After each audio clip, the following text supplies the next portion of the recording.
Assalamualaikum. Dalam perkongsian kita kali ini, kita akan tengok hadis yang ke-6 daripada himpunan 40 hadis Imam Nawawi. Boleh kata hadis ni macam GPS untuk kita, untuk bantu kita lalu jalan hidup yang kadang-kadang boleh buat kita keliru. Cuba fikir sekejap. Pernah tak awak rasa macam, benda ni boleh ke tak Rasa tersepit, tak pasti sama ada satu keputusan tu betul ke salah. Mesti pernah rasa was-was macam tu kan? Iyalah, dalam hidup ni ada benda yang sangat jelas, hitam dan putih. Ada perkara yang memang terang-terang dibenarkan, itu kita panggil halal. Dan ada juga yang terang-terang dilarang, yang tu pula haram. Senang. Tapi persoalannya sekarang, macam mana pula dengan kawasan yang kat tengah-tengah tu? Kawasan yang sama-sama yang kita boleh panggil zon kelabu. Inilah dia fokus utama hadis kita pada hari ini. Okey, jom kita fahamkan hadis ni sama-sama.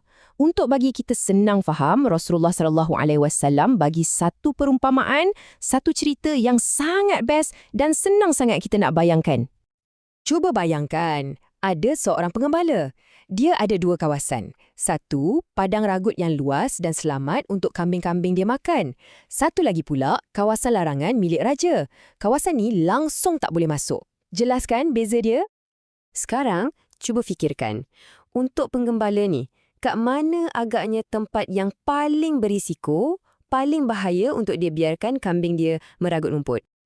Tepat sekali. Dah tentu kawasan yang paling bahaya tu betul-betul kat tepi sempadan tu. Sebab apa? Sebab kalau kambing dimakan dekat sangat dengan sempadan, kemungkinan besar kambing tu akan termasuk ke dalam kawasan larangan. Kawasan sempadan yang sama-sama ni lah yang kita panggil syubhah. Jadi, jom kita jelaskan lagi. Halal tu ialah apa-apa perkara yang jelas dibenarkan. Contohnya macam makan buah, makan sayur, makan daging haiwan yang dah disembelih. Inilah padang ragut selamat untuk kita. Haram pula ialah perkara yang dah jelas dilarang. Contoh paling senang, makan bangkai, daging babi ataupun minum arak. Yang ni pula ibarat kawasan larangan raja yang kita kena jauhkan diri 100%. Dan syubhah, inilah dia kawasan sempadan yang kita cerita tadi. Benda yang kita tak pasti, halal ke haram, macam tengok konten online yang macam, boleh ke tak ni? Ataupun terima hadiah dari kawan lepas kita tolong dia siapkan kerja sekolah. Kan rasa was-was tu, itulah zon kelabu yang ramai orang tak pasti. Jadi, apa nasihat Nabi Muhammad SAW? Hadis ni cakap dengan sangat jelas. Sesiapa yang berhati-hati, yang jauhkan diri dari benda-benda syubhah ni, sebenarnya dia tengah jaga agama dan maruah diri dia. Dia pilih untuk main kat kawasan selamat.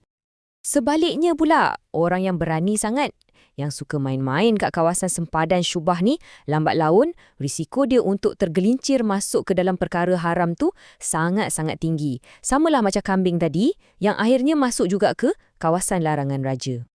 Soalan seterusnya, apa sebenarnya kompas dalam diri kita yang boleh tolong kita buat pilihan yang betul?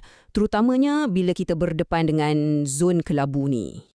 Hadis ni kemudiannya bawa kita kepada satu benda yang paling penting. Kunci untuk kita navigate semua benda ni sebenarnya terletak kat sini, dalam seketul daging dalam badan kita. Inilah kemuncak hadis ni, penting sangat. Rasulullah SAW bersabda, ketahuilah, sesungguhnya di dalam jasad manusia itu ada seketul daging. Ketahuilah, ia adalah hati.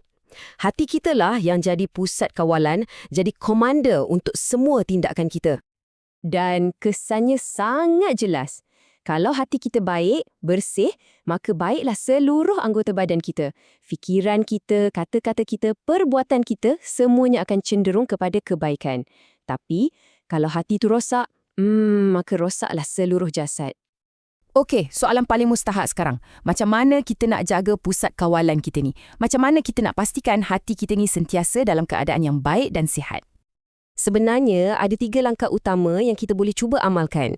Pertama, kena sentiasa belajar, tambah ilmu. Kedua, pastikan setiap apa yang kita buat tu, kita buat dengan ikhlas. Dan yang ketiga, kita kena latih diri kita untuk jadi seorang yang berdisiplin. Macam mana nak buat semua tu? Sebenarnya tak susah. Untuk ilmu, janganlah setakat Google atau scroll TikTok je. Rujuk guru-guru, ustaz dan ustazah kat sekolah. Itu lebih pasti. Pastikan amalan kita ikut Al-Quran dan Sunnah. Lepas tu, setiap kali buat sesuatu, sama ada belajar ke, tolong mak ayah ke, niatkan ikhlas kerana Allah. Dan akhir sekali, ikut peraturan sekolah. Bukan nak menyusahkan, tapi sebenarnya itu latihan untuk hati kita. Jadi, benda penting yang kita semua kena ingat ialah, jaga hati ni bukan bermakna kita kena jadi sempurna, tak pernah buat silap. Tak, tapi ia adalah tentang kita ada rasa, ada kepekaan untuk bezakan mana yang baik, mana yang tak. Dan yang paling penting, usaha kita untuk jadi lebih baik setiap hari tanpa henti. Sebagai penutup, apa kata kita renung sekejap? Dalam hidup awak sebagai seorang pelajar sekarang, apakah satu zon kelabu yang ada? Mungkin pasal gosip-gosip dengan kawan ke? Atau cara nak dapatkan top up untuk game? Ataupun konten yang awak selalu tengok online? Apa pun, hadis ni ingatkan kita, sentiasalah dengar suara hati dan pilihlah jalan yang paling selamat. Fikir-fikirkanlah.